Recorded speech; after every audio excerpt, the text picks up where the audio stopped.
ओम परम प्रकाश रूपी परमात्मा को नमन करते हुए आज का प्रवचन मैं आप सब भक्तों के सामने प्रस्तुत कर रहा हूँ।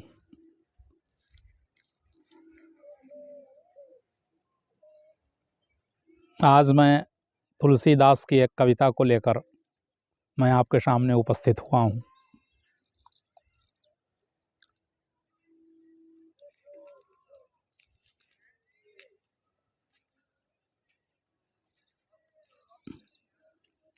उनके जीवन में वैराग्य कहाँ से उत्पन्न होता है, भक्ति कहाँ से उत्पन्न होती है, सतर्कता कहाँ से उत्पन्न होती है,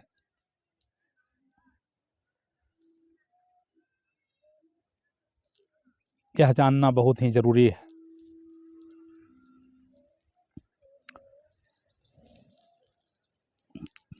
क्योंकि जो सतर्क करता है हमको,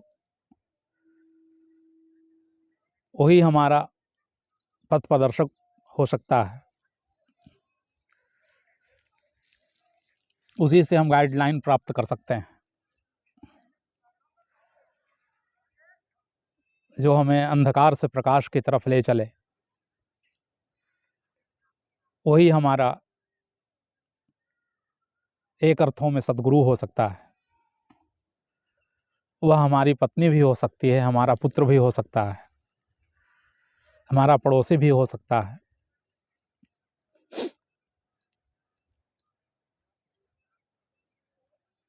मंदिर में रखी पत्थर की मूर्ति भी हमको सन्मार्ग पर ले जा सकता है।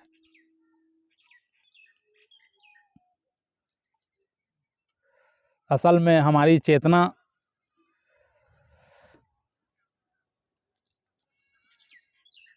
अगर विकसित है तो कहीं से भी हम आत्म स्मरण को प्राप्त हो सकते हैं। तो गोस्वामी तुलसीदास के बारे में कहानी है कि उनकी पत्नी जो थी वो मैके गई हुई थी।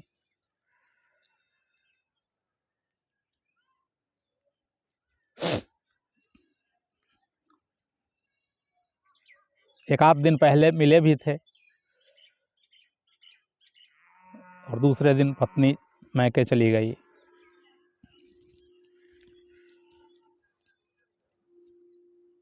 तो ऐसी आसक्ति जगी उनमें कि ऐसी उत्तेजना जगी।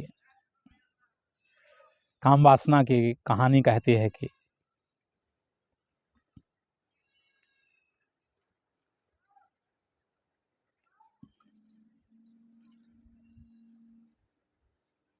रात्रि के समय में वो पत्नी के पास पहुंच जाते हैं। पत्नी के पास पहुंचने के भी बड़े अनूठे ढंग थे। शायद तुलसीदास से पहले ऐसे कोई पत्नी के पास गया ही नहीं था। असल में इस दुनिया में जो घटनाएं घटती हैं उसकी पुनरावृत्ति नहीं की जा सकती है। वह अपूर्व होता है, अनूठा होता है। तो तुलसीदास के साथ भी कुछ ऐसी ही घटना घटती है। दुनिया में तो ऐसे सारे लोग कामातुर हैं, विषयों में जाने की चेष्टा कर रहे हैं, लेकिन शायद तुलसीदास के जीवन में वह रूपांतरण का दिन रहा होगा।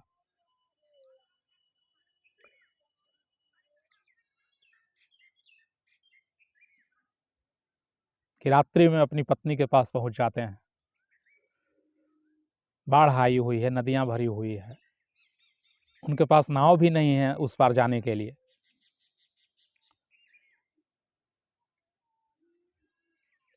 लेकिन फिर भी हमने सुना है कि मुर्दा एक मिल जाता है और उसका नाव बना लेते हैं। क्योंकि कहते हैं ना कि प्रेम अंधा होता है। तो प्रेम तो ऐसे अंधा नहीं होता है, लेकिन वासनाएं अंधी होती हैं। तो वासना में उनको यह भी दिखाई नहीं पड़ रहा था कि यह मुर्दा है। कि बाढ़ आई हुई है, बिल्कुल बेहोश पड़े हुए थे, बेहोशी छाई रही होगी उनके ऊपर, बिल्कुल अचेतन हो गए होंगे, केवल बस वासना ही वासना दिखाई पड़ रही होगी।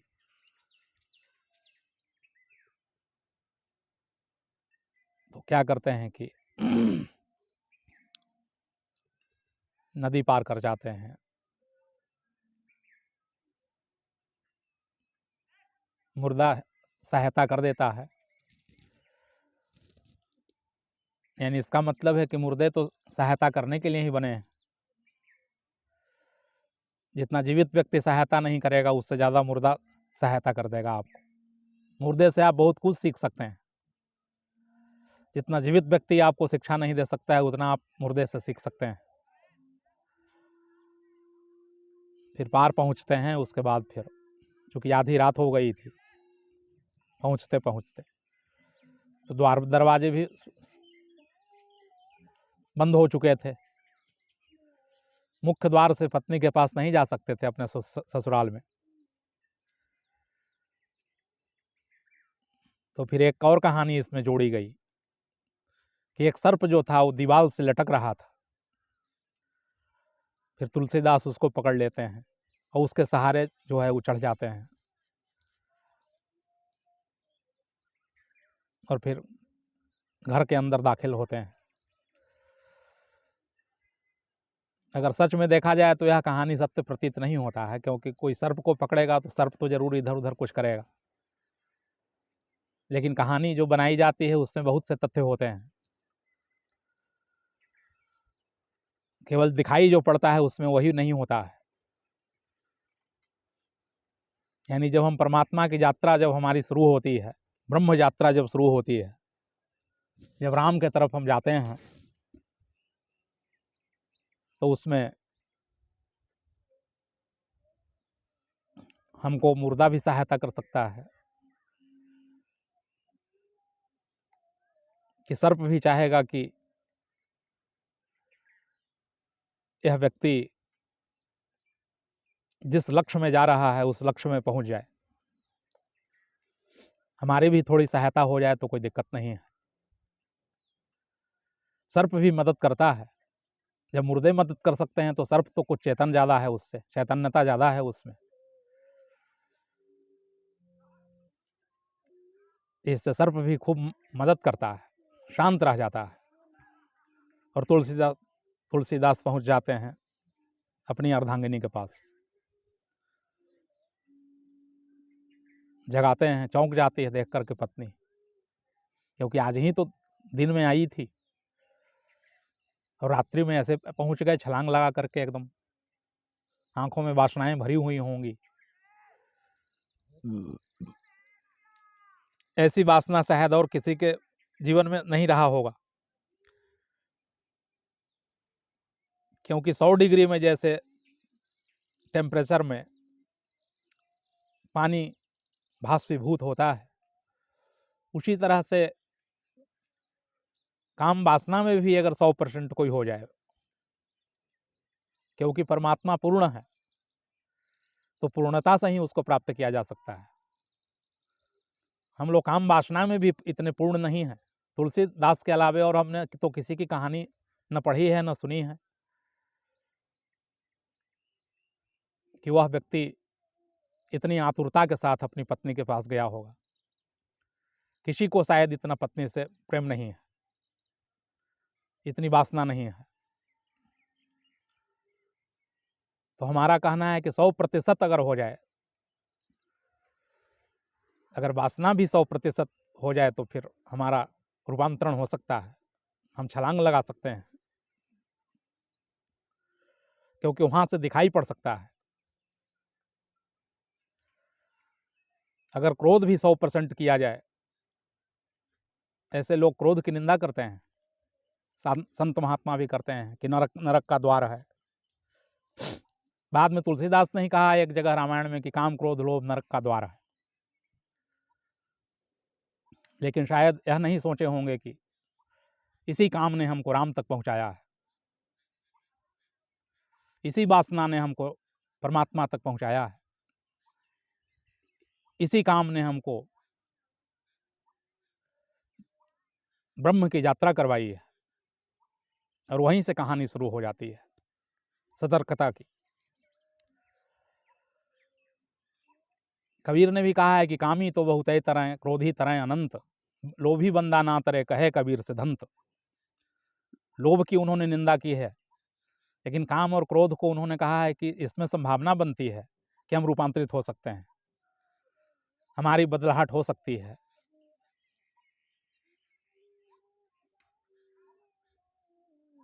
लेकिन परिपूर्णता होगी तभी ऐसा हो सकता है। हम लोगों में परिपूर्णता नहीं है, अधूरापन है, वासना भी अधूरी है, काम वासना भी अधूरा है, क्रोध भी अधूरा है। क्रोध भी हम पूर्ण नहीं करते हैं पूर्ण रूप से। बुद्ध ने अपने प्रवचन में कहा है एक जगह कि क्रोध से भी व्यक्ति परमात्मा तक पहुंच सकता है, निर्वाणता तक पहुंच सकता है। लेकिन हम तो डरे डरे क्रोध भी करते हैं, कैसे न कि पड़ोसी से झगड़ा हो जाए तो फिर और मामला आगे बढ़ जाए।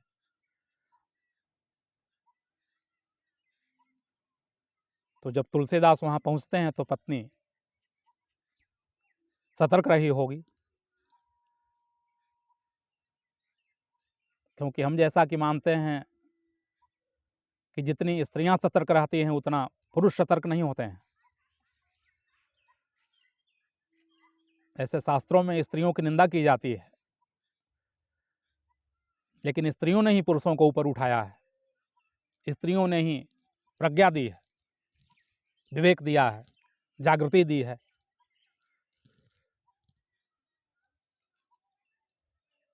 आत्म जागरण उत्पन्न किया है।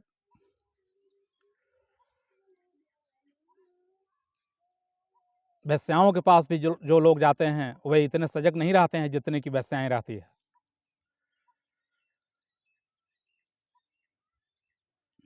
जो पुरुष जाते हैं उनके पास वे उतना सजग नहीं रहते हैं, वे तो बिल्कुल बेहोशी रहते हैं।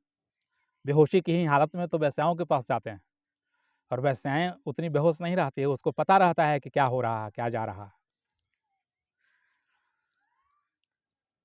तो पत्नी तत्क्षण क्या करती है कि डांटती है, फटकारती है, कहती है कि यहाँ आ गए, आज ही तो हम आए थे सुबह और आज ही आप रात्रि में आ गए हमारे पास। इतना अगर प्रेम की परिपूर्णता अगर राम के साथ अगर होती तो फिर आप कब के भवसागर से पार लग जाते। भवसागर का जल ही सूख जाता अगर राम से नेह लगाते तो।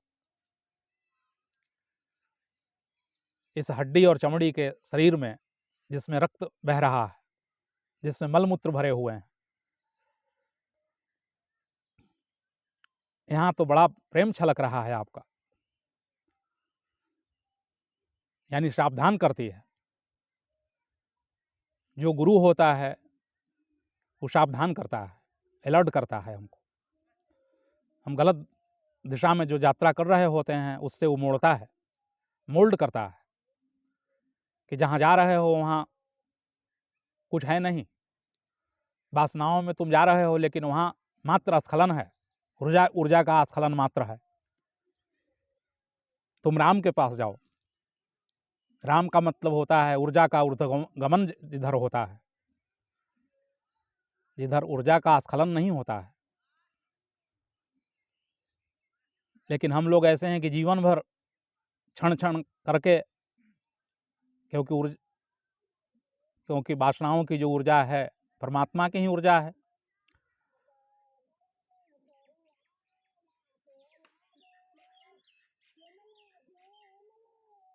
लेकिन थोड़ा थोड़ा करके हम उसको यूं ही नष्ट कर देते हैं। मनोवैज्ञानिक कहते हैं कि कम से कम हम लोग अपने जीवन में 30,000 बार संभोग करते हैं। अब 30,000 बार को इकट्ठा कर दिया जाए तो समझ लें क्या होगा, कितना बड़ा विस्फोट हो सकता है। तो गोस्वामी जी की जो पत्नी थी वो कहती हैं कि इधर विस्फोट नहीं हो सकता, इधर तो क्षणिक विस्फोट है, इधर जो आए हैं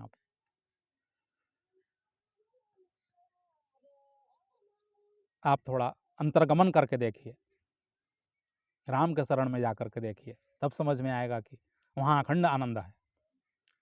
और बस उसी क्षण क्या होता है कि जागृत हो जाते हैं, जाग जाते हैं, समझ में आ जाता है कि बात क्या है, तत्काल लौट जाते हैं, वहाँ से वापस हो जाते हैं।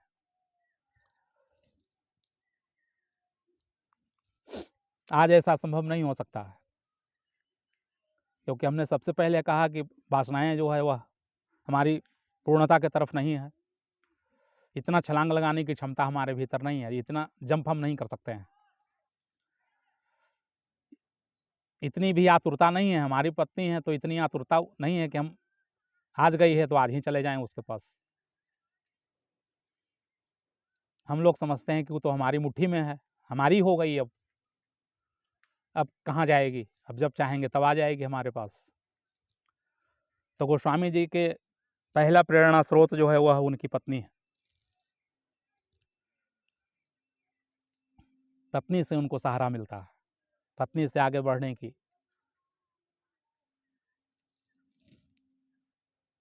जो प्रेरणा होती है वह प्राप्त होता है उनको,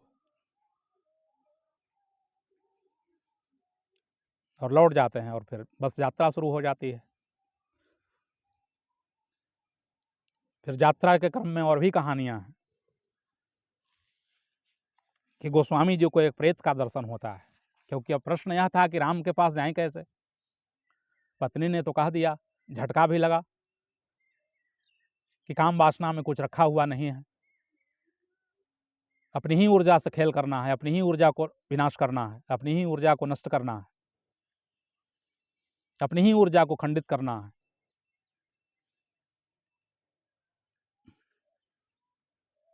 अब राम तो ऐसे कोई थे नहीं कि बस वहां से गए और बस राम कहीं रखे हुए थे कि मिल जाते, तो ऐसा होता नहीं है। तो एक कहानी और है कि गोस्वामी तुलसीदास क्या करते हैं कि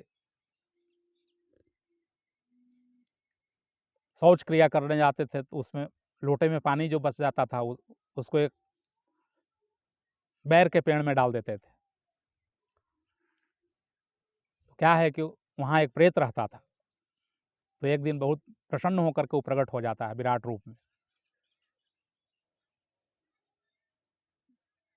तुलसीदास समझते हैं कि तो राम हमको लगता है कि मिल ही गए, क्योंकि इतने विराट रूप में राम ही हो सकते हैं। और उन्होंने राम जैसे ही कहा तो वह जो प्रेत था वो भयभीत हो गया, क्योंकि प्रेत की पकड़ परमात्मा तक नहीं हो सकती है। प्रेत में इतना संस्कार नहीं है कि वह परम गति को प्राप्त कर सके। उसने कहा कि राम का नाम आप न लीजिए हमारे सामने, हमको तो भय लग रहा है।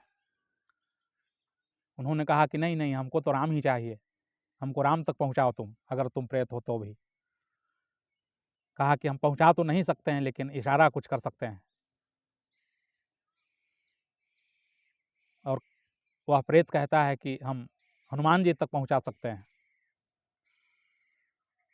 हनुमान जी तक इसलिए पहुंचा सकते हैं क्योंकि राम की जहाँ कथा होती है तो हनुमान जी को राम से बहुत प्रेम है, लगाव है, तो उनकी कथाओं में बड़ा रस लेते हैं।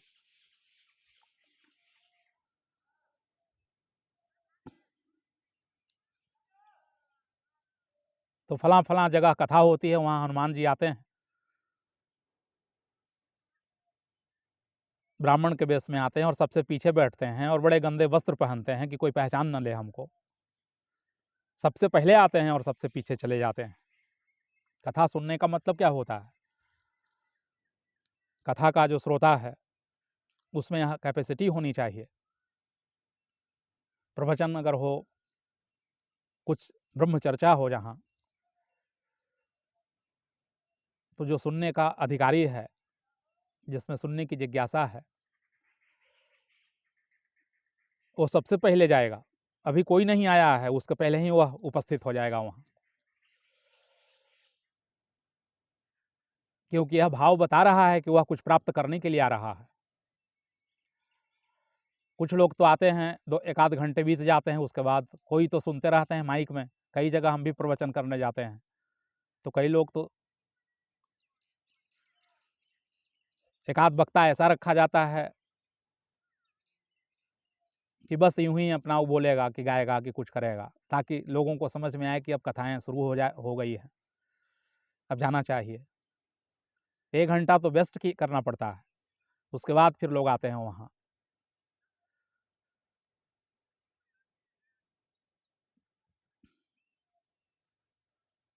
यानी उत्तप्तता उनमें नहीं है, रस नहीं है उनमें। तुलसीदास नहीं कहा है कि रस विशेष जाना तिन नाही, राम कथा जे सुनत अघाही। राम के कथाओं को जो सुन करके अघा जाते हैं, यानी जिनका मन भर जाता है, अभी वह परमात्मा के रस के अधिकारी नहीं है।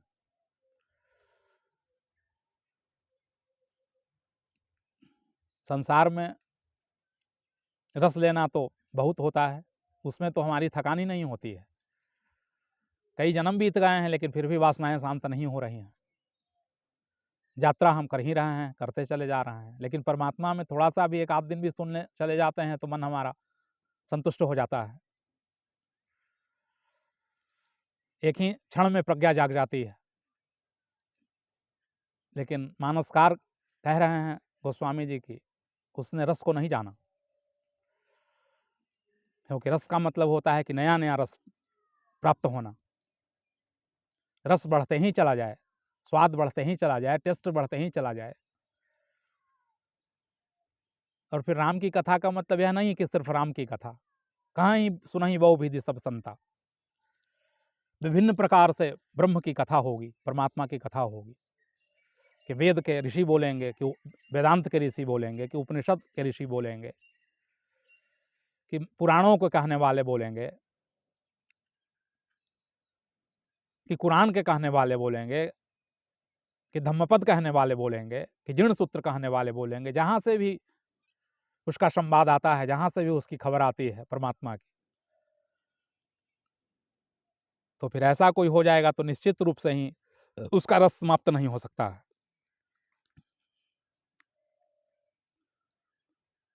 तो फिर क्या होता है कि प्रेत हनुमान के तरफ पहुंचा देता है। प्रेत माने नीच जोनियों को कहा जाता है, मरने के बाद जिन्होंने पाप ही पाप किया है उसको प्रेत कहते हैं। और हनुमान जी देवता जैसे हैं, प्रेत जो है कम से कम देवता की तरफ पहुंचा देता है।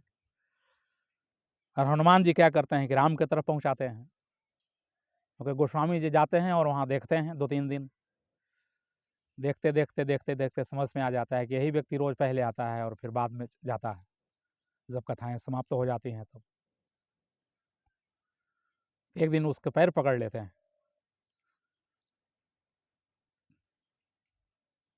तो फिर वह मैला कुचला जो व्यक्ति था हनुमान रूप में कहता है कि हमारा पैर क्यों पकड़ रहे हो, छोड़ो छोड़ो छोड़ो।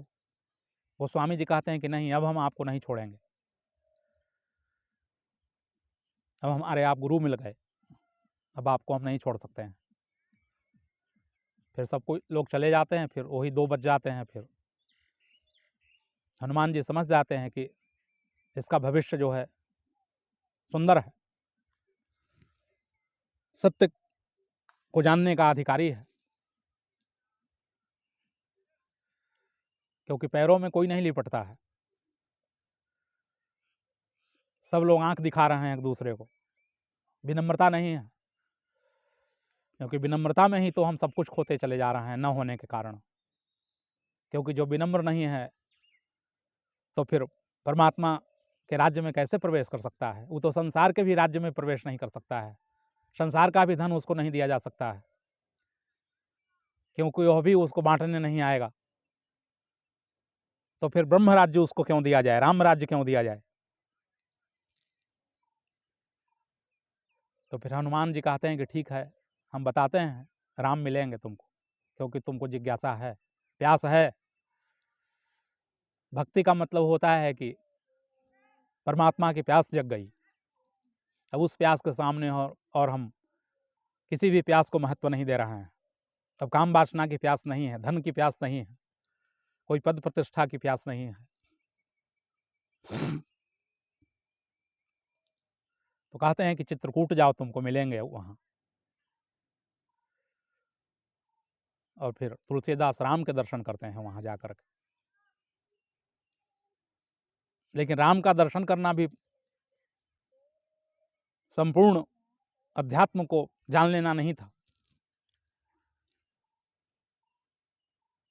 राम कहते हैं कि सद्गुरु करो कोई। तुलसीदास को बड़ी छलांग लगानी पड़ती है, बड़ी भटकना पड़ता है कि पत्नी के पास जाते हैं, कि फिर वहाँ से प्रेत के पास, तो प्रेत से हनुमान जी के पास, हनुमान जी से राम के पास, फिर राम जी से सद्गुरु के पास। कबीर छलांग लगाते हैं, तुलसीदास क्रम क्रम से बढ़ते हैं आगे। लेकिन भटक करके भी अगर कोई परमात्मा को प्राप्त कर ले तो वह बहुत ही बड़ा महिमावान पुरुष है, वह महामहिम है। और अंततः फिर गुरु मिल ही जाते हैं, क्योंकि राम मिल गए तो फिर राम के क्या नहीं चाहेंगे कि इसको सद्गुरु प्राप्त हो। नरसिंहानंद, नरसिंह शब्द का प्रयोग उन्होंने किया है। नर रूप हरि,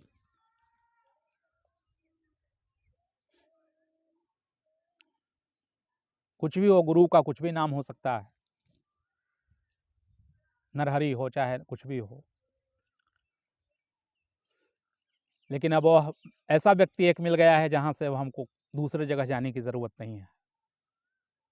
अब पूर्ण विराम आ गया, वहां से अब ब्रह्म की यात्रा शुरू होगी, अब अंतर यात्रा शुरू होगी। अभी तक बहिर् यात्रा शुरू हो रही थी, अभी तक बहिर् यात्रा चल रहा था, लेकिन अब अंतर यात्रा शुरू होगा।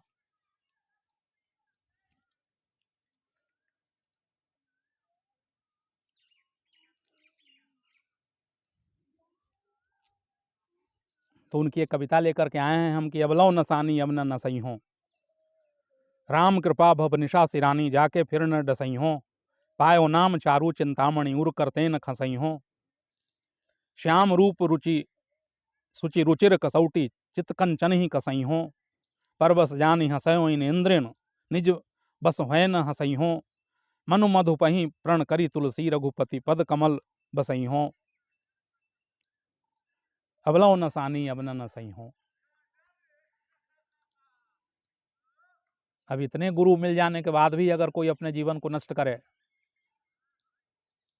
तो ऐसा समझना चाहिए कि उससे बड़ा दुर्भाग्यशाली और कोई नहीं है।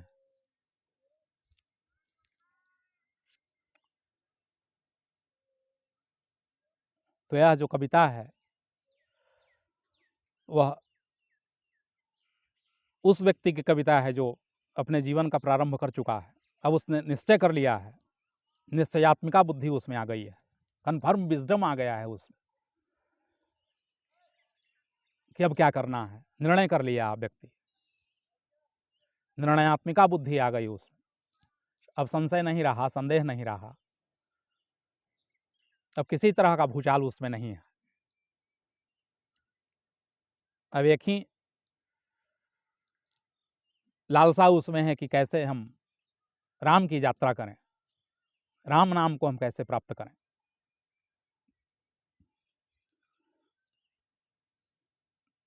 तो अब से शुरू होता है हमारे सारे सदग्रंथ, हिंदुस्तान के जितने भी सदग्रंथ हैं वह अब से शुरू होते हैं। अब का मतलब होता है कि संसार में तो भटके ही, गुरुओं में भी भटक लिए बहुत। पहले तो संसार में ही ज़्यादा उलझना होता है, भटकना होता है।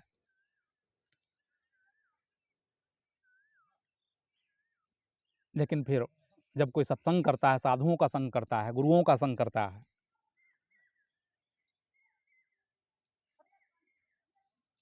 तो फिर उसमें भी उसका भटकना हो जाता है।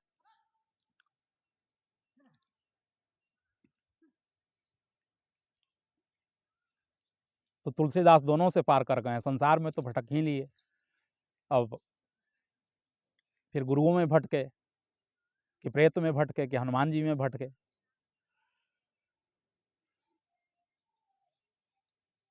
राम तक भटकन हुआ, इसलिए एक जगह रामचरितमानस में उन्होंने लिखा है कि गुरु में भवनिधि तरह न कोई, जो बिरंच शंकर सम होई। वह ब्रह्मा विष्णु महेश ही क्यों न हो, गुरु के बिना उसका तरन तारण नहीं हो सकता है। क्योंकि राम तो मिल गए थे उनको चित्रकूट में, चित्रकूट के घाट पर भय संदन के भीर, लेकिन फिर भी राम के मिलने से भी तो यात्रा पूरी नहीं हुई। वहां से तो यात्रा का प्रारंभीकरण होता है, आरंभ होता है। तो वहां से यह शब्द निकला है, वहां से यह काव्य निकला है, वहां से यह ऋचा निकली है कि अबलो न सानी अबन न सही हो, कि अब तक जो मैंने नष्ट कर दिया समय को, अब तक जो मैंने बर्बाद कर दिया सो कर दिया, लेकिन अब बाकी जो बचा हुआ है उसको हम नष्ट नहीं करना चाहते हैं। यानी निष्ठा जागृत हुई। जैसे भक्ति सूत्र भी नारद का है, वो यही कहता है, यथा तो भक्ति जिज्ञास्यामः, यानी अब तो भक्ति की जिज्ञासा करनी चाहिए। क्योंकि अब संसार की भक्ति करके तो देख ही लिए कि क्या मिला, पत्नी की भक्ति किए कि पति की का भक्ति किए, कि बेटे की भक्ति, कि धन की भक्ति किए। भक्ति तो करना ही पड़ता है, संसार में भी लगाव तो रखना ही पड़ता है किसी न किसी चीज से, लेकिन अंत में पता लगा कि इन सब चीजों से लगाव करना कोई महत्वपूर्ण बात नहीं रही। तो नारद भी कहते हैं अपने भक्ति सूत्र में कि अब भक्ति की जिज्ञासा करनी चाहिए।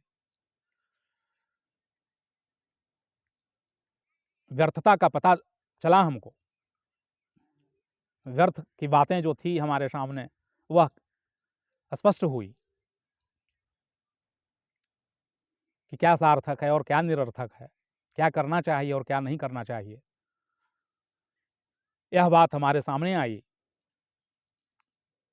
अब हम समझ गए कि अब भक्ति के सिवाय और कोई रास्ता नहीं है। ब्रह्मसूत्र भी कहता है कि अथा तो ब्रह्म जिज्ञासा, अब ब्रह्म की जिज्ञासा। कबीर ने भी कहा है कि अब न रहूं माटी के घर में, इव मैं जाई रहूं मिली हरि में, कि अब मैं इस मिट्टी के घर में रहने वाला नहीं हूं, बहुत दिन रह लिए मिट्टी के घर में, अब तो मैं हरि में मिलने के लिए तैयार हूं। अब हमको हरि हरण कर ले, अब परमात्मा हमको चुरा ले, अब हमारे चित्त को चुराए चित्त चोर, भगवान हमको अब चुराएं, अपने में ले जाएं, अपने पास ले जाएं, अपने लोक में ले जाएं।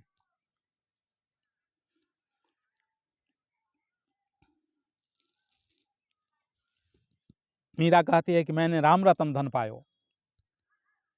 अब राम रतन धन मिल गया तो फिर अब एक सेकंड भी नष्ट करना ठीक नहीं है। अगर बोध हो गया कि नहीं राम कहीं हैं और फिर भी हम नष्ट कर रहे हैं, तो इसका मतलब है कि अभी कुछ भी समझ में नहीं आया है, अभी समझदारी बढ़ी नहीं है, अभी इस कान से सुन रहे हैं और उस कान से बाहर कर रहे हैं।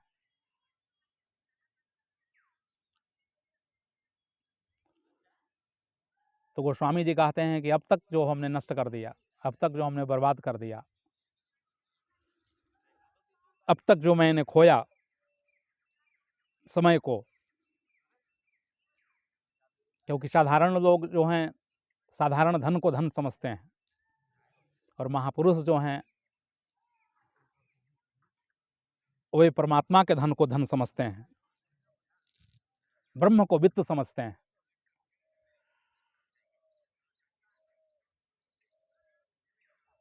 क्योंकि हवाओं को मुट्ठी में बांधने से हवाएं हमारे बस में नहीं हो सकती हैं। उसी तरह से सांसारिक पदार्थों को भी हम अगर मुट्ठी में बांध लें तो हमारे मुट्ठी में नहीं रहेगी। जब हवाएं ही नहीं रह पा रही हैं, हवाएं तो तभी ही मुट्ठी में रहेंगी जब हमारी मुट्ठी खुली हुई रहेंगी। तो गोस्वामी जी कहते हैं कि अब नहीं, अब जो हुआ सो हुआ।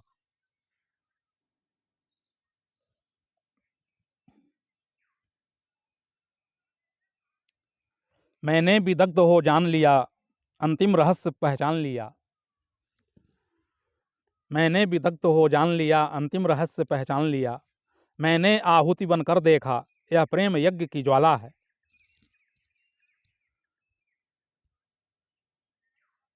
यानी प्रेम का जो यज्ञ होता है, उसकी ज्वाला में जो कूदने के लिए तैयार हो गया तो वह समझ गया कि भक्ति का रहस्य क्या है। वह समझ गया कि टाइम इज मनी क्या है, कि time and tide wait for none. समय और तरंगे समुद्र की जो होती हैं वह किसी की प्रतीक्षा नहीं करती हैं। इसलिए इस कार्य में हमको जल्दी से जल्दी लग जाना चाहिए।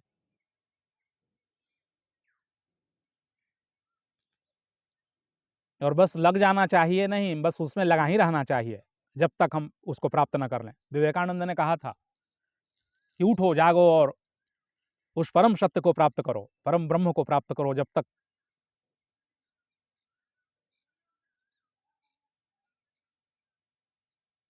प्राप्त न हो जाए तब तक तुम्हारी यात्रा जारी रहनी चाहिए, तब तक तुम चलते रहो। उत्तिष्ठत जागृत प्राप्य वराण्य बोधत। उठो जागो और तब तक चलते रहो जब तक वह प्राप्त न हो जाए।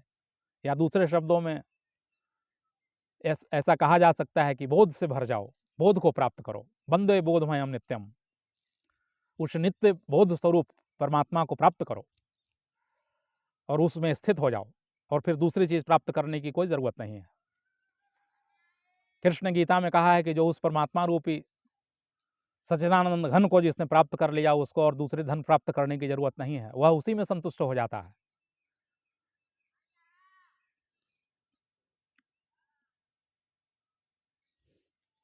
तो अबलव न सानी यमुना न सही हो। अब तक जो हमने बर्बाद किया सो किया, लेकिन अब हम बर्बाद समय नहीं करना चाहते हैं। हम नहीं नाश करेंगे अपने समय को, क्योंकि समय ही हमारा धन है। लेकिन ये तो समझदार व्यक्तियों के लिए है। साधारण आदमी तो समय को कुछ समझ ही नहीं रहा है। साधारण आदमी तो समय को ऐसे बर्बाद कर रहा है जैसे कि उसके लिए वह कोई मायने ही नहीं रखता हो। दारू पी रहा है तो वेश्यावृत्ति कर रहा है, गलत कार्यों में जा रहा है, कि हंसी ठट्ठा कर रहा है। खेल कूद में बिता दिया समय, कुछ लोग दूसरों से लड़ाई झगड़ा करने में बिता लिए, केस मुकदमा में बिता लिए, लेकिन जीवन के परम रहस्य को नहीं जान पाए। तो गोस्वामी जी कहते हैं कि अब राम की कृपा हो गई है हमारे ऊपर। राम कृपा भव निशा सिरानी। यह जो सांसारिक जो अंधकार जो है,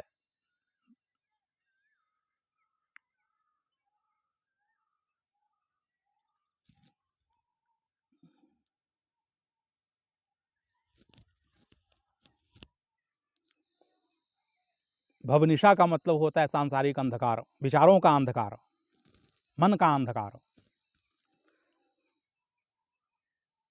समाप्त हो गया है, बीत गई है, शांत हो गई है, और चेतना का सूर्योदय हुआ है।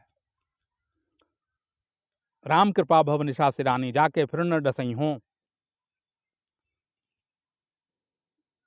डसइयों का मतलब होता है कटवाना, जैसे कोई सर्प से कटवाए अपने आप को पकड़वा करके। तो गोस्वामी जी कह रहे हैं कि अब फिर इस विषय रूपी व्याल से, मंत्र महामुनि विषय व्याल के, विषय रूपी जो सर्प है, इससे हम अपने को अब डसवाना नहीं चाहेंगे।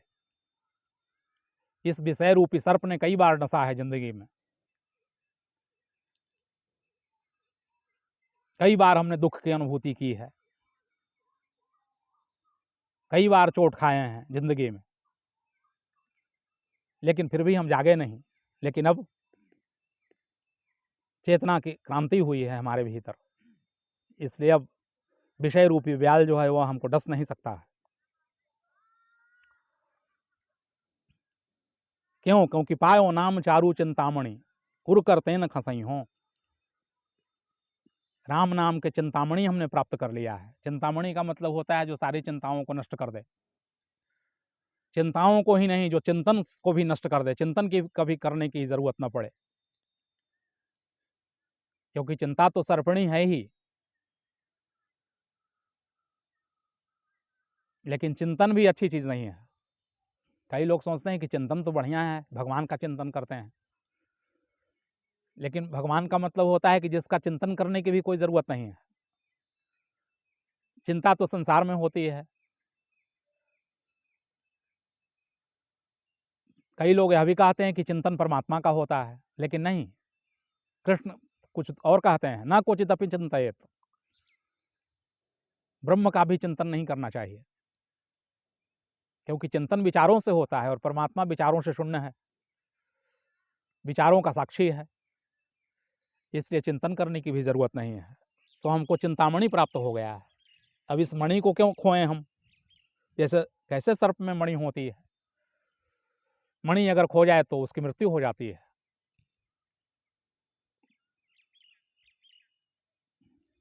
तो हमारे हृदय में चिंतामणि प्राप्त हुआ है, प्रकाशित हमारा हो गया हृदय।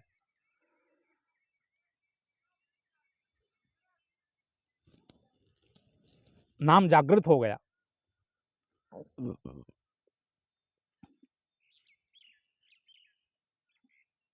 इसलिए हम अपने हृदय से इसको हम हटने नहीं देंगे, बड़ा संजो करके रखेंगे। जैसे हमने सुना है कि एक व्यक्ति जो था वो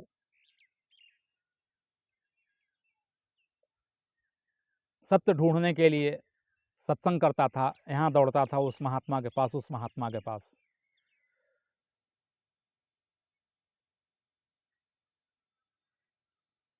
तो फिर एक गांव में पहुंचा तो पूछा कई लोगों से, तो उसने कहा कि एक गांव में नौजवान फकीर है कि संत है से रहता है एक वृक्ष के नीचे से, उसको हम कभी सोए हुए भी हमने देखा नहीं,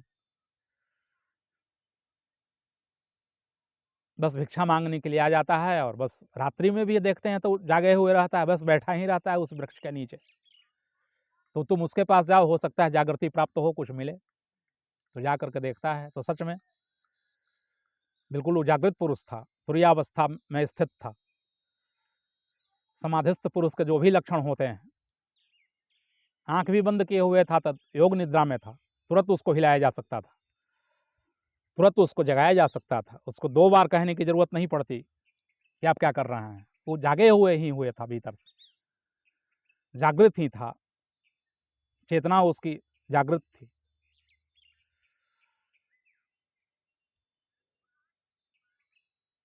ऐसा लगता था देखने में कि इसके पास कुछ है और उसको बड़ा बचा बचा करके रख रहा है, चल रहा है, उसको संजो करके रखे हुए है। लग रहा है कि कहीं खिसक न जाए, कहीं हट न जाए, उसको लग रहा है कि कोई परमधन प्राप्त हो गया है, और जरूर ही उसको परमधन प्राप्त हुआ था, जिसको गोस्वामी जी ने चिंतामणि कहा है। तो उसने पूछा, जा करके उस भक्त ने पूछा कि महाराज, आप हमेशा हमने सुना है कि आप जागे हुए ही रहते हैं, क्या मिल गया है आपको कि आप कुछ खोना नहीं चाहते हैं? उसने कहा कि हमको बहुत मिल गया जो कि मिलना था, चिंतामणि प्राप्त हो गया है, इसलिए लेकिन संजो करके रखना पड़ता है इसको, क्योंकि आंधियों के इरादे तो अच्छे न थे, ये दिया कैसे जलता हुआ रह गया, उसके होठों पे कुछ कांपता रह गया, आते आते मेरा नाम सा रह गया। एक सॉन्ग है, गीत है कि आते आते मेरा नाम सा रह गया, यानी बहुत पहुंच पहुंच करके भी लोग गिर गए हैं। ऐसे ऐसे भी हमारे देश में संत महात्मा हैं जो बिल्कुल पहुंच गए थे, थोड़ा सा और पहुंचना था लेकिन गिर गए थे। तो आंधियों के इरादे तो अच्छे न थे, चारों तरफ आंधियां चल रही है, लोग हैं भटकाने वाले, घर के लोग, बाहर के लोग, फिर साधु संत। अब सब लोगों से अपनी दियों को बचाना है, सब आंधियों से बचाना है। शास्त्रों की फिर आंधियां हैं, शास्त्र ज्ञान ज़्यादा हो गया, कचड़ा ज़्यादा निकाल लिए शास्त्रों में से, और असली ज्ञान तो उसमें रह गया चुपचाप पड़ा हुआ, क्योंकि चिंतामणि असली ज्ञान था। साक्षी जो है वह असली चीज़ है। साक्षी भाव को निकाल लिया जाए शास्त्रों से और बाकी शास्त्र छोड़ दिया जाए, फिर से शास्त्रों को तैयार किया जा सकता है। और अगर साक्षी नहीं है,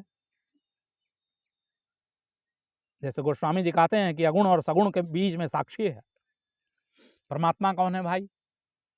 तो साक्षी है, सगुण को भी चलाता है। कुछ लोग सगुण को मानने वाले हैं हमारे देश में, कुछ लोग निर्गुण निराकार को मानते हैं भगवान को।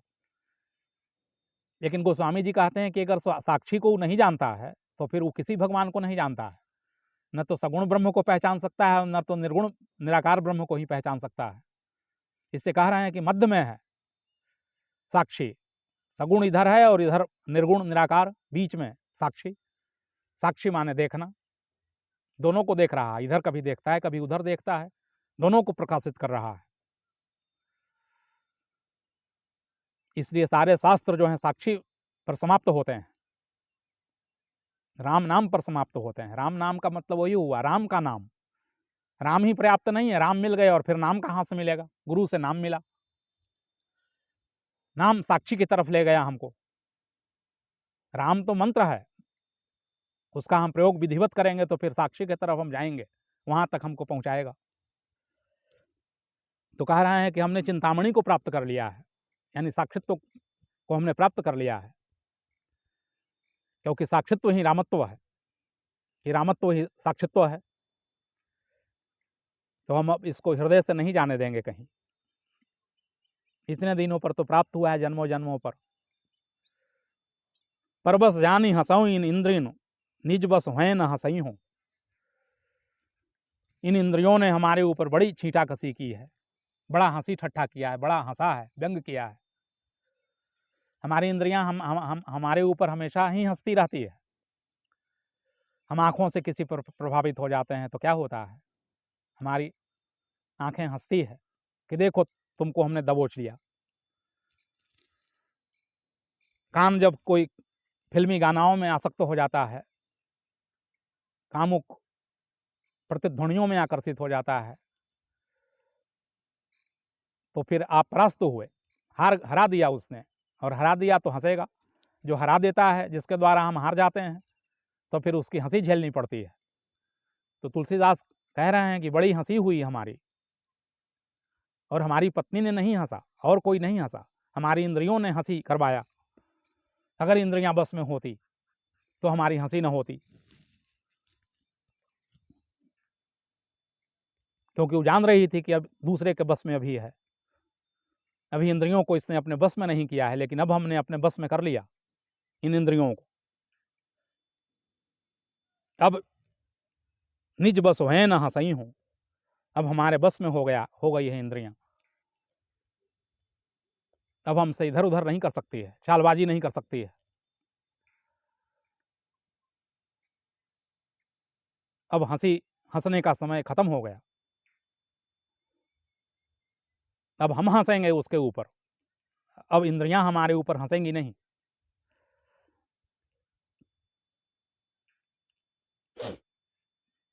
तो पर बस जानी हंसो इन इंद्रियों निज बस हैं न हंसई हों। कृष्ण गीता में कहा है कि जिस व्यक्ति की इंद्रियां भली प्रकार से जीती हुई है, मन और इंद्रियां भली प्रकार से जीती हुई हैं, वही अपना मित्र है। और जिसकी इंद्रियां और मन बस में नहीं की हुई है, वही अपने शत्रुता में बरतता है। क्योंकि यहाँ कोई किसी का शत्रु नहीं है और कोई किसी का मित्र नहीं है, हम ही अपने शत्रु हैं। अगर इंद्रियों के वशीभूत हैं तो अपने शत्रु हैं, अगर इंद्रियां हमारे वशीभूत हैं तो फिर हम अपने मित्र हुए, हम अपने दोस्त हुए, हम अपने ही फ्रेंड हुए। फिर दूसरे से को फ्रेंड बनाने की ज़रूरत नहीं है, फ्रेंड रिक्वेस्ट भेजने की ज़रूरत नहीं है किसी को फेसबुक में कि हमारे तुम फ्रेंड बन जाओ, कि हमारे तुम मित्र बन जाओ,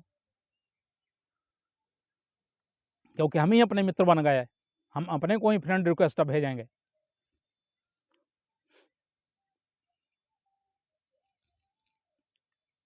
तो मन मधुपही प्रण करी तुलसी रघुपति पल कमल बसई हों।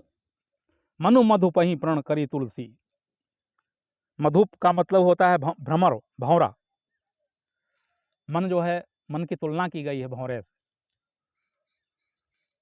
जैसे भौरा जो है, एक फूल से उसको संतुष्टि नहीं मिलती है, कभी इस फूल पर बैठता है, कभी उस फूल पर बैठता है, कभी वहाँ का परागकण चूसता है, कभी वहाँ का परागकण चूसता है। उसी तरह से मन है, मन एक स्त्री से राजी नहीं होती है, फिर दूसरी स्त्री पर मन जाता है, तीसरी स्त्रियों पर मन जाता है। स्त्रियों का भी मन वैसा है, एक पुरुष पर मन नहीं जाएगा, कोई दूसरा श्रेष्ठ पुरुष मिल जाए फिर वहाँ चला जाएगा, फिर तीसरे पर चला जाएगा। असल में गिनती ही नहीं की जा सकती है कि कितने पर जाएगा, कितने पर इसका अंत किया जाएगा।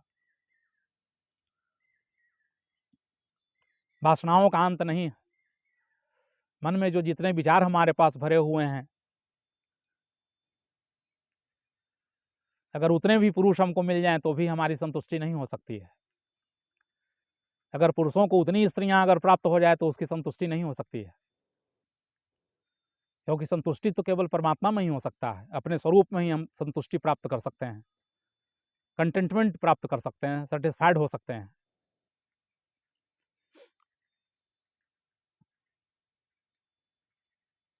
तो श्री राम जी के का जो पवित्र श्याम सुंदर रूप है, उसकी कसौटी बनाकर अपने चित्त रूपी सोने को कसूंगा।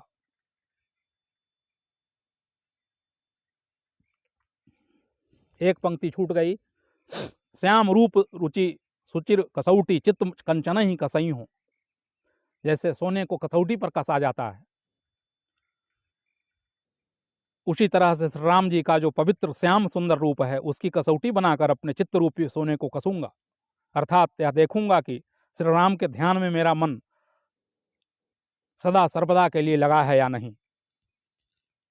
यानी थोड़े देर के लिए लग जाए तो उसको ध्यान नहीं कहते हैं। ध्यान का मतलब है कि अब जो हमारा इष्ट है उससे ध्यान हट नहीं रहा है। जानत तुम ही हो जाई, सो जानत तुम देत जनाई, जानत तुम ही हो जाई। पहले गोस्वामी जी ने कहा है कि ईश्वर अंश जीव अविनाशी, यानी ईश्वर के अंश हम हैं। लेकिन फिर कहते हैं कि जब हम जान लिए उसको, जब उसने जना दिया तो फिर हम भी वही हो गए, हम भी राम हो गए। राम में मिले, राम हो गए। नदियां जब समुद्र में मिलती है तो फिर समुद्र ही हो जाती है। तो जानत तुम ही हो जाई, हम भी वही हो गए, हम भी ब्रह्म हो गए। वेदांत कहता है कि ब्रह्मवित् ब्रह्म ही भवति। ब्रह्म को जो जान लेता है वो ब्रह्म ही हो जाता है, राम को जो जान लेता है वो राम ही हो जाता है। यानी सच्चिदानंद ब्रह्म स्वरूप को प्राप्त कर लेता है और उसमें स्थित हो जाता है सदा सर्वदा के लिए। तो कहते हैं कि जैसे कंचन को कसौटी पर कसा जाता है, सोने की एक कसौटी होती है, उसी तरह से हम भी अब अपने इष्ट के कसौटी पर कस करके अपने को देख रहा हूँ कि मन सदा सर्वदा के लिए स्थिर हो रहा है कि नहीं। ऐसा तो नहीं है कि थोड़े देर के लिए हो गया और फिर बाद में बहक रहा है, कि फिर कुछ प्राप्त हो गया धन दौलत तो फिर उधर चला गया, फिर कोई मकान प्राप्त हो गया तो फिर उधर चला गया। संसार का तो व्यवहार ठीक है, जो हो रहा है हो रहा है। यानी भीतर का कि आत्मा जो है हमारी रामस्थ होनी चाहिए, राम में स्थित होनी चाहिए, राम नाम में स्थित होनी चाहिए, आत्मस्थ होनी चाहिए, स्वस्थ होनी चाहिए।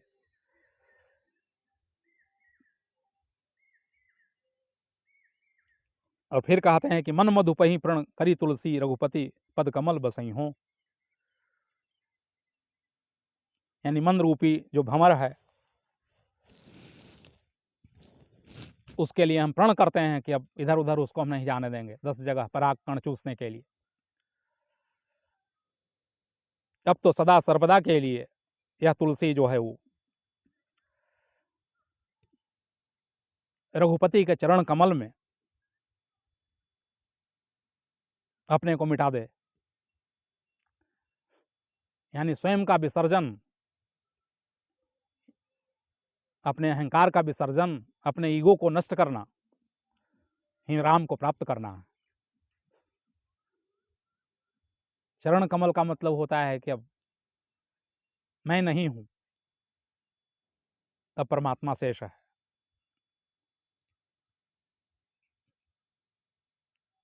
बस आज का प्रवचन यहीं मैं विराम देता हूं।